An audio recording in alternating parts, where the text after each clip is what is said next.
தாயை பிரிந்த கங்காரு குட்டியை தத்தெடுத்துள்ளார். She has adopted a baby kangaroo that has separated from its mother. இது பெரிய ஒரு நன்மையான காரியம் இல்லையா?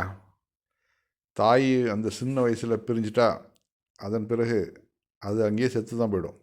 ஆனால் அந்த பெண்ணு அந்த கங்காரு குட்டியை எடுத்து அதை தன்னுடைய பிள்ளை மாதிரி எடுத்து வளர்த்து சின்ன பிள்ளையிலேருந்து அதுக்கு பாலூட்டி சீராட்டி ஓரளவு நல்ல நிலைமைக்கு கொண்டு வந்திருக்காங்க பாருங்கள். உண்மையிலே பாராட்டத்தக்க விஷயம் இது. இதே போல் நாமளும் ரோடுகளில் கிடக்கக்கூடிய இது மாதிரியான மிருகங்கள்கிட்ட நம்ம அன்பு செலுத்துவோம். நாம் அன்பு செலுத்தினா இறைவன் நமக்கு அன்பு செலுத்துவான் இல்லையா? ஆஹா, என்ன அழகாக போய் அது உட்காந்துக்குது பாருங்கள்.